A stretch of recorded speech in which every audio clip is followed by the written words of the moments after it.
नमस्कार, stars channel में आपका स्वागत है और मैं हूं आपके साथ आचार्य वेद प्रकाश। अखंड सौभाग्य को देने वाले करवा चौथ व्रत की आप सभी को ढेर सारी शुभकामनाएं। मैं आज आपको ऐसे अखंड सौभाग्य देने वाले व्रत की महिमा बताने जा रहा हूं जो सदियों से चला आ रहा है। जब पांडवों के वनवास के दौरान अर्जुन तप करने के लिए इंद्रनील पर्वत पर चले गए थे और बहुत दिन व्यतीत हो जाने के बाद भी वे नहीं लौटे, तो द्रौपदी को अर्जुन की चिंता सताने लगी और वे परेशान रहने लगी।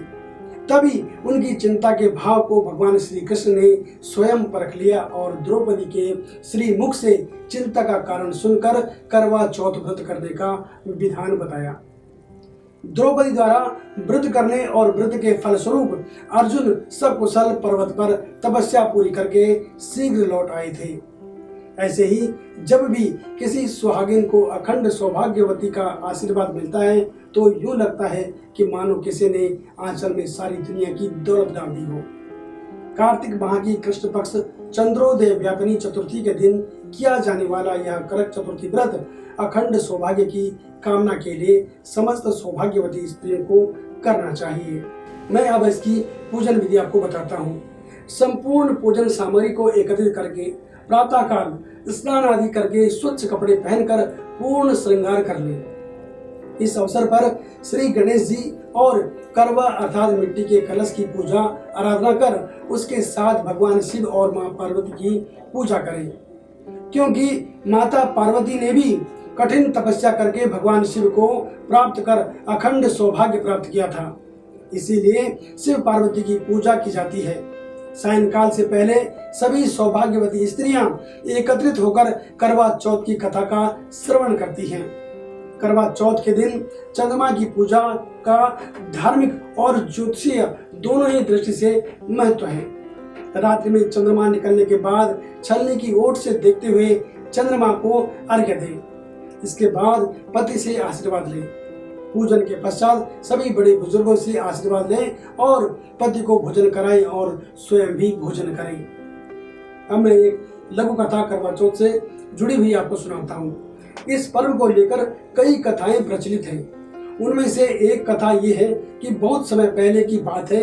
एक साहूकार के 7 बेटे और उनकी एक बहन करवा थी। सभी सातों भाई अपनी बहन से बहुत ज्यादा प्यार करते थे, यहाँ तक कि वे पहले उसे खाना खिलाते और बाद में स्वयं खाते थे। एक बार उनकी जो बहन है ससुराल से मायके आई हुई थी और शाम को भाई जब अपना व्यापार व्यवसाय बंद कर घर लौटे तो उनकी बहन बहुत व्याकुल थी। सभी भाई खाना खाने बैठे और अपनी बहन से भी खाने का आग्रह करने लगे, लेकिन बहन ने बताया कि उसका आज करवा चौथ का निर्जल व्रत है और वह खाना सिर्फ चंद्रमा को देखकर और उसे अर्घ्य देने के बाद ही खा सकती है। चूंकि चंद्रमा अभी तक नहीं निकला था, इसलिए वह भूख प्यासी व्याकुल हो रही थी।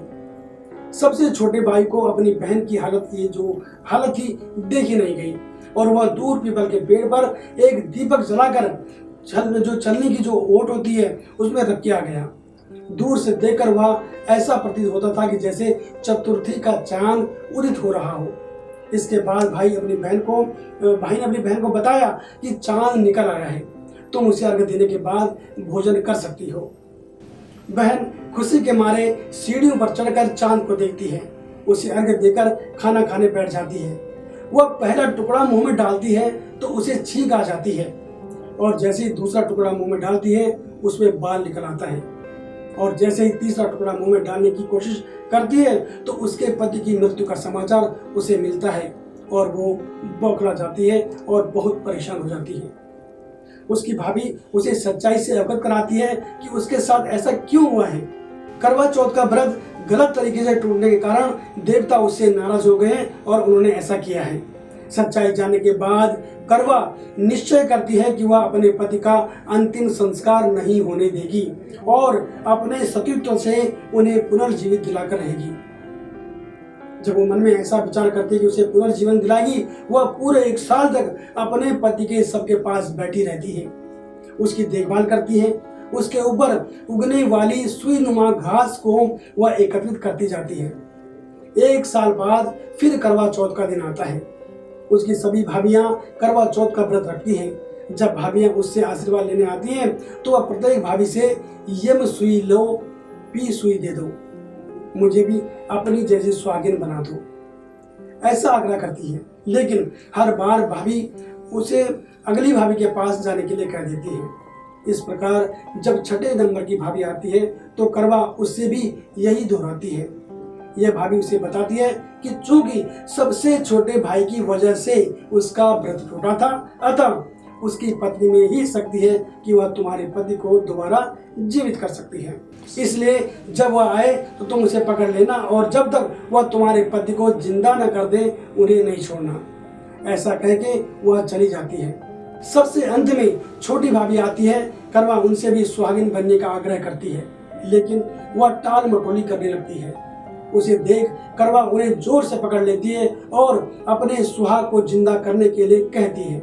भाभी उससे छुड़ाने के लिए नोचती है, खसोटती है, लेकिन करवा नहीं छोड़ती है। अंत में उसकी तपस्या को देख भाभी पसीज जाती है और अपनी छोटी उंगली को चीरकर उससे अमृत उसके पति के मुंह में डाल देती है। करवा का पति तुरंत श्री गणेश कहता हुआ उठ बैठता है। इस प्रकार प्रभु कृपा से उसकी छोटी भाभी के माध्यम से करवा को अपना सुहाग वापस मिल जाता है। इसलिए गणेश महागौरी जिस प्रकार करवा को चिर सुहागिन का वरदान आपसे मिला है, वैसा ही सब सुहागिनों को मिले। ये थी करवा चौथ से जुड़ी हुई एक छोटी सी कहानी। अब मैं आपको करवा चौथ के मुहूर्त के बारे में बताता हूँ। करवा चौथ के दिन चंद्रोदय और पूजा का मुहूर्त इस प्रकार रहेगा।